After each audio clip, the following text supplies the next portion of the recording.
नमस्कार दोस्तों, आप सभी का एक बार फिर से बहुत बहुत स्वागत है आप सभी के अपने YouTube channel BBG technical support में।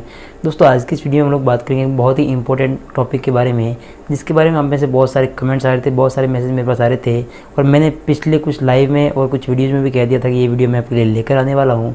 तो उसको लेकर बहुत सारे कमेंट मेरे पास आ रहे थे। मतलब कुल मिलाकर ये आपके लिए बहुत ज़्यादा जो है आपकी तरफ से ही डिमांडेड वीडियो है।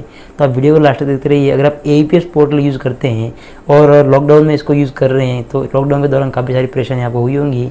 तो वो परेशानियाँ क्या हैं, क्यों हुई और क्या क्या इसके सॉल्यूशन रहेंगे, जो कि सबसे बड़ी प्रॉब्लम वो है पैसा अटकने की। तो इन सभी चीज़ों के बारे में बातचीत करेंगे। वीडियो को लास्ट तक देखते रहिए, बिल्कुल भी स्किप नहीं करना है, नहीं तो हो सकता है कुछ बहुत महत्वपूर्ण जानकारी जो है वो आपसे छूट जाए और फिर हो सकता है कि आपका कुछ नुकसान भी हो जाए। तो वीडियो को लास्ट तक देखते रहिए और वीडियो को लास्ट तक देखने के बाद में अगर पसंद आ जाए तो उसको लाइक कर देना। और अगर आपने अभी तक चैनल को सब्सक्राइब नहीं किया है तो सब्सक्राइब करके बेल आइकन को प्रेस कर सकते हैं, क्योंकि यहाँ पर हम लोग ऐसी वीडियोज आपके लिए सबसे पहले लेकर आते रहते हैं। तो सबसे पहले हम लोग बात करेंगे बैंकिंग का जो APS पोर्टल है वो आखिर काम कैसे करता है। क्योंकि काफ़ी लोग कहते हैं कि मेरा पैसा जो है APS पोर्टल में अटक गया, कोई कहता है APS वाली कंपनी खा गई, कोई कुछ कहता है, और हमारा भी APS पोर्टल चलता है। तो इसके लिए मेरे पास भी बहुत सारी ऐसी क्वेरी आती है जिसको मैं सक्सेसफुली सॉल्यूशन करके दे रहा हूँ और लोगों को संतुष्टि भी हो रही है हमारे जवाब से। क्योंकि यहाँ पर बात को समझना ज़रूरी है कि अगर पैसा कहाँ अटक रहा है, कहाँ पर जो है प्रॉब्लम आ रही है और कहाँ से पैसा हमें रिफंड होगा, कौन रिफंड करेगा, क्या APS पोर्टल की गलती है भी या नहीं, या फिर बैंक की गलती है। तो सारी चीज़ें आज के इस वीडियो में आपको क्लियर करके बता दूंगा, तो आप जो यहाँ पर बने रहें। तो सबसे पहले हम लोग बात करते हैं कि APS पोर्टल जो है वो काम कैसे करता है, ये समझना बहुत ज़्यादा ज़रूरी है। तो यहाँ पर हमारा खुद का पोर्टल है, प्लस हमारे डेवलपर वगैरह जो है हमारे संपर्क में है। तो सभी से मैंने पूछकर और सभी पोर्टल के बारे में रिसर्च करने के बाद में ये जानकारी निकाली है। तो यहाँ पर जो APS पोर्टल है वो पूरा प्रक्रिया, जो कैश निकलने से लेकर जो है अपने पास जो अपने APS पोर्टल में पैसा आता है वो, इसके अलावा हम लोग कस्टमर को कैश देते हैं, ये पूरी प्रक्रिया जो है ये गुजरती है 14 स्टेप से होकर। आप बात नहीं मानेंगे, कुछ ही सेकंड्स लगते हैं पेमेंट अपने कस्टमर के अकाउंट से कटकर अपने मेन जो APS वॉलेट उसमें आने में।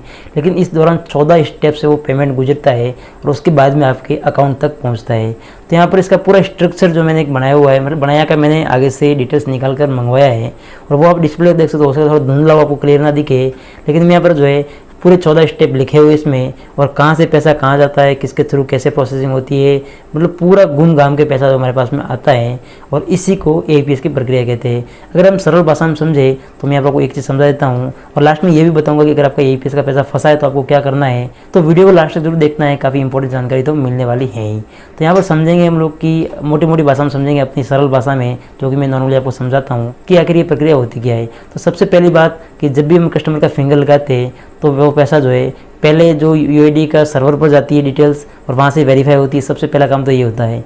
उसके बाद में फिर UID के सर्वर से होता हुआ जो है वो रिक्वेस्ट जाती है जो कस्टमर की बैंक है उस बैंक में, और उस बैंक में जाने के बाद में अगर सर्वर अच्छे से चल जाता है तो वो रिक्वेस्ट जो सक्सेसफुली बैंक में चली जाती है, और UID के सर्वर से लेकर बैंक तक जो डिटेल्स जाती है वो जाती है NPCI के सर्वर के द्वारा। NPCI जो अपने इंडियन गवर्नमेंट का एक सर्वर आप कह सकते हो, या फिर एक डिपार्टमेंट है, national payment corporation of India. तो इसके जरिए सारा पेमेंट होता है। मतलब कुल मिलाकर आप समझ सकते हो कि जो भी APS पोर्टल काम करता है, सभी जितने भी बड़ी बड़ी कंपनियां, छोटी मान लो जो आधार फिंगर से पेमेंट देती है APS के जरिए, उनका प्रोसेस जो है उनके बैक एंड में कहीं ना कहीं NPCI ही काम करता है, जो कि एक इंडियन गवर्नमेंट का आप कह सकते हो सर्वर है या फिर जो है कॉर्पोरेशन है। तो आपको कोई दिक्कत तो वैसे होनी नहीं चाहिए। इसके बाद में पैसा NPCI के जरिए पहुंचता है, मतलब रिक्वेस्ट पहुंचती है बैंक के पास में, जो भी कस्टमर की बैंक होती है उस बैंक के पास में, और उस बैंक से फिर जो है वो पैसा विड्रॉल होके, हर बैंक का एक पूल अकाउंट होता है, उस पूल अकाउंट से होते हुए कस्टमर अपने मतलब APS पोर्टल में आता है। तो अब वो पैसा अटकता कहाँ है, सबसे ज़्यादा जरूरी है। तो यहाँ पर देखिए ध्यान देने वाला बात है कि जब अपन जो है APS की रिक्वेस्ट डालते हैं कस्टमर का फिंगर लगाकर, उसके बाद में रिक्वेस्ट जाती है, तो वो जब रिक्वेस्ट जाती है बैंक, तब भी वो जो पूल अकाउंट होता है उसके जरिए ही वो रिक्वेस्ट जो बैंक में जाती है, और फिर बैंक से पैसा विड्रॉल करने के बाद में, मतलब बैंक से पैसा कट जाता है, फिर पूल अकाउंट के जरिए ही वो पैसा जो है हमारे APS वॉलेट में आता है। तो यहाँ पर अगर मान लीजिए NPCI का सर्वर डाउन है तो रिक्वेस्ट जाएगी ही नहीं बैंक तक, और बैंक से पैसा विड्रॉल होगा ही नहीं, जहाँ पर बहुत बार दिखाता है कि बैंक इनऑपरेटिव या ऐसा जो है बहुत सारे एरर आते हैं। और इसके बाद में एक कंडीशन होती है, जब NPCI का सर्वर जो ठीक से काम करता है तो रिक्वेस्ट जो है वो चली जाती है बैंक के पास में, और बैंक से कैश विड्रॉल हो भी जाता है। लेकिन जब बैंक से कैश वापस आता है, जब मतलब विड्रॉल होकर अपने APS वॉलेट के लिए निकलता है, तो उस कंडीशन में भी NPCI का सर्वर डाउन हो जाता है कई बार। तो वो पैसा जो है वो उस पुल अकाउंट में अटक जाता है, जो कि हर बैंक का अपना पुल अकाउंट होता है ऐसे ट्रांजेक्शन के लिए, जो यूपीआई ट्रांजेक्शन होते हैं उनके लिए, सॉरी जो एपीएस ट्रांजेक्शन होते हैं उनके लिए। तो यहाँ पर बात ये आती है कि पैसा जो कुल मिलाकर कुछ नहीं करना, पैसा बैंक के पास ही रहता है और बैंक की ही जिम्मेदारी होती है कि वो पैसा आपको लौटाया जाए। तो यहाँ पर और चीज़ें हम डिटेल में देखें तो आरबीआई की तरफ से हर बैंक को गाइडलाइन दी हुई है कि उनको जो है 7 दिन के अंदर जो है ये पैसा जो पुल अकाउंट में फंसा हुआ होता है कस्टमर का, वो कस्टमर को रिफंड करना होता है। और बाई चांस कोई बैंक ना करे या फिर कुछ दिक्कत हो जाए जिसकी वजह से ना हो पाए, जैसा कि अभी हो रहा है कि 7 दिन के बाद में भी पैसा रिफंड नहीं हो रहा है, तो उसका भी कारण है अगर वो मैं आपको बताऊं तो वो ये है कि आपको पता होगा बहुत सारे जो एपीएस के ट्रांजेक्शन हुए इस टाइम पर हो भी रहे हैं और काफ़ी ज़्यादा मात्रा में जो पैसा है वो एनपीसीआई के सर्वर के जरिए जो बैंकों में ट्रांसफ़र किया गया है। और इसको लेकर पूरी तरह से जो एनपीसीआई का सर्वर एक बार तो क्रैश हो गया था और धीरे धीरे रिकवर हो रहा है और जो पूरा पैसा है मतलब बहुत ज़्यादा पेमेंट अटक गया था। और सबसे जो बड़ी प्रॉब्लम आई थी वही एसबीआई में आई थी, जो कि आपको पता होगा एसबीआई में काफ़ी लोगों के पैसे अटके थे, बाकी जो नॉर्मल सेटलमेंट बैंक है उन सभी में पैसा अटका था, लेकिन मोस्ट ऑफ जो एसबीआई की दिक्कत ज़्यादा आ रही थी। तो उस प्रोसेस सभी बैंकों में सेम रहता है, तो हम एसबीआई को एग्जाम्पल के लिए लेकर चलते हैं। तो यहाँ पर एसबीआई का पैसा अटका था, आपको भी पता है। तो इसके बाद में धीरे धीरे काफ़ी लोगों का पैसा अटका हुआ है, तो फिर उसको प्रोसेसिंग करने में भी टाइम लग रहा है। तो 7 दिन में प्रोसेसिंग नहीं हो पा रही है, तो किसी के 10 दिन 15 दिन में भी पैसा रिफंड हो रहा है, लेकिन पैसा 100% आपका रिफंड होगा, कहीं पे भी जाने वाला नहीं हो सकता, थोड़ा समय लग जाए क्योंकि बहुत सारे ट्रांजेक्शन उस टाइम पर जो है फेल्ड हुए थे। उन सभी का पैसा तो पुल अकाउंट में पड़ा हुआ है, जो पुल अकाउंट है उसमें, और वहाँ से वो प्रोसेसिंग हो रही है, लेकिन समय लगेगा। फिर भी अगर आपको लगता है कि कोई दिक्कत हो रही है तो आप जो है बैंक में कॉन्टैक्ट कीजिए। बैंक में जो एक फॉर्म आता है जिसको हम लोग चार्ज बैक लेटर कहते हैं, वो भर के आप सबमिट कर सकते हो, तो बैंक से आपको रिफंड मिल जाएगा, रिक्वेस्ट डल जाएगी। इसके अलावा ऑनलाइन भी आप कंप्लेंट कर सकते हो। इसके अलावा कई कंडीशन में ऐसा भी होता है कि आप बैंक में जाते हो, बैंक में चार्ज बैक लेटर जमा करवा लेते हो, उसके बाद बैंक मानती नहीं, बैंक कहती है कि यहाँ से पैसा निकल चुका है और आपको पैसा एपीएस कंपनी वाला ही देगा, एपीएस ने पैसा खा लिया। ऐसा भी कई बार हुआ है, जबकि बैंक को भी पता है कि ऐसा होता है, लेकिन फिर भी वो जब इतना प्रेशर आता है उनके पास इतने सारे फेल्ड ट्रांजेक्शन है, तो आखिर वो कस्टमर को जवाब ही किया दे, उसी कंडीशन में वो ऐसा कहता है। तो ऐसा अगर कोई बैंक आपको कहती है तो आप उसके खिलाफ जो आरबीआई में शिकायत भी कर सकते हो। तो अगर कोई बैंक आपको पैसा नहीं लौटा रही है या फिर काफ़ी डिले हो गया पैसा लौटाने में, तो आप जो है आरबीआई को भी कंप्लेंट डाल सकते हैं। और आरबीआई को कंप्लेंट कैसे डालनी है, अगर आपको ऐसी समस्या आई है कि पैसा आपका फंसा हुआ है और काफ़ी ज़्यादा टाइम हो गया है और अभी तक पैसा रिटर्न नहीं हुआ है और अभी तक पैसा रिटर्न नहीं हो पाया है, तो उसके लिए आप जो है मैं कमेंट करके बताइए। नेक्स्ट वीडियो में आपको ये भी बता दूंगा कि आप आरबीआई को कंप्लेंट कैसे फाइल कर सकते हैं। बस दोस्तों एपीएस पोर्टल जो है उसकी कोई ज़्यादा दिक्कत नहीं होती है, काफ़ी अच्छे से एपीएस पोर्टल काम कर रहे हैं और अभी तो हमारे वाले पोर्टल में भी फंसने का जो है बिल्कुल 0% चांस है, मतलब फंस ही नहीं रहा है कुछ दिनों से, तो 0% ऐसे ट्रांजेक्शन हुए जो फंसे हैं, मतलब क्लियर तरीके से काम हो रहा है। तो अगर आप एपीएस पोर्टल लेना चाहते हैं तो हमसे भी संपर्क कर सकते हैं। काफ़ी बढ़िया आपको जो एक पोर्टल मिल जाएगा जिसमें आप अच्छे से एपीएस के ट्रांजेक्शन कर पाएंगे।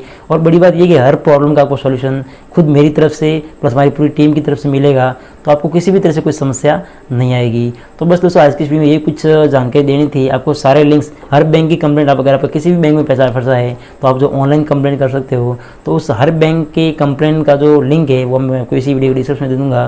तो आप उन सभी बैंकों को कंप्लेंट भी कर सकते हैं। मान लीजिए आपका आज ही पैसा फंसा है तो आप आज भी कंप्लेंट फाइल कर सकते हैं और चाहे तो 7 दिन के लिए वेट करने के बाद भी कर सकते हो, आपकी इच्छा है। बाकी एक बार कंप्लेंट जरूर कीजिए ताकि बैंक को भी पता चले और आपका पैसा वापस आ जाएगा। और यहाँ पर एसबीआई ने तो एक अनाउंसमेंट भी कर दी है, जो कि उसका नोटिफिकेशन भी मेरे पास में है, आप देख सकते हो। जैसे मैं आपको स्क्रीन पर नहीं दिखा पाऊंगा क्योंकि कॉपीराइट का कोई इशू है, आप चाहे तो मुझे व्हाट्सएप मैसेज कर सकते हो, मैं आपको व्हाट्सएप पर दे दूंगा। तो इसमें एसबीआई ने क्लियर लिखा है कि जो पैसा अटका था वो आपको 10 मई तक जो आपके अकाउंट में आ जाएगा, तो आपको कोई चिंता करने की जरूरत नहीं है।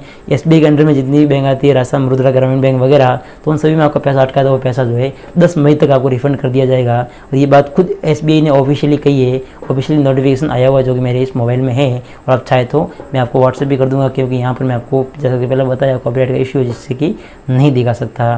दोस्तों बस ये कुछ जानकारी थी एपीएस फेल्ड ट्रांजेक्शन के बारे में, काफ़ी लोग पूछ रहे थे। और इसके अलावा आप डिस्ट्रीब्यूटर बनना चाहते हैं एपीएस पोर्टल के बेस्ट सर्विस के साथ में, तो भी हमारे साथ में जुड़ सकते हैं, हम वो भी सर्विस भी दे रहे हैं। राजस्थान के हर डिस्ट्रिक्ट में हम अपना एक डिस्ट्रीब्यूटर बिठाएंगे और अपने पूरे डिस्ट्रिक्ट का काम सिर्फ आप देखोगे, आपके अलावा और कोई नहीं कर पाएगा, ऐसा हमने कुछ सोच रखा है। तो आप सभी लोग इंटरेस्टेड हो तो हमें व्हाट्सएप कर सकते हो, व्हाट्सएप में आपको डिस्प्ले पर देख रहे होंगे, इस पर आप जो है मैसेज करके जानकारी ले सकते हैं एपीएस पोर्टल के बारे में और भी कुछ डिटेल्स जाननी है तो चलिए दोस्तों आज के इस वीडियो में इतना ही। काफ़ी लंबा वीडियो बन गया है, लेकिन उम्मीद करूँगा आपको ये वीडियो जरूर पसंद आया होगा और कुछ ना कुछ जानकारी मिली होगी। तो अगर आपको वीडियो पसंद आया है तो उसको एक बार लाइक कर दीजिए, और अगर आपने अभी तक चैनल को सब्सक्राइब नहीं किया है तो सब्सक्राइब कर दीजिए अगर आप इस वीडियो को पहली बार देख रहे हैं तो चलिए दोस्तों आज के इस वीडियो में इतना ही। वीडियो को यहाँ तक देखने के लिए बहुत बहुत धन्यवाद। मिलते हैं नेक्स्ट वीडियो में किसी और नई जानकारी के साथ में, किसी और नई अपडेट के साथ में। तब तक के लिए जय हिंद, जय भारत। इसके अलावा दोस्तों एपीएस पोर्टल के लिए आप संपर्क कर सकते हो हमसे। व्हाट्सअप नंबर आपको डिस्प्ले पर दिख रहा होगा, संपर्क करके एक बार जानकारी जरूर लीजिए आखिर जो है डिटेल्स क्या है, किस तरह से आपको जो है एपीएस पोर्टल की सर्विस मिलेगी और खुद हमारी तरफ से सर्विस मिलेगी तो आपको ज़्यादा दिक्कतें क्या बिल्कुल दिक्कत तो आने का चांस ही नहीं है। तो चलिए दोस्तों मिलते हैं नेक्स्ट वीडियो में, तब तक के लिए जय हिंद जय भारत।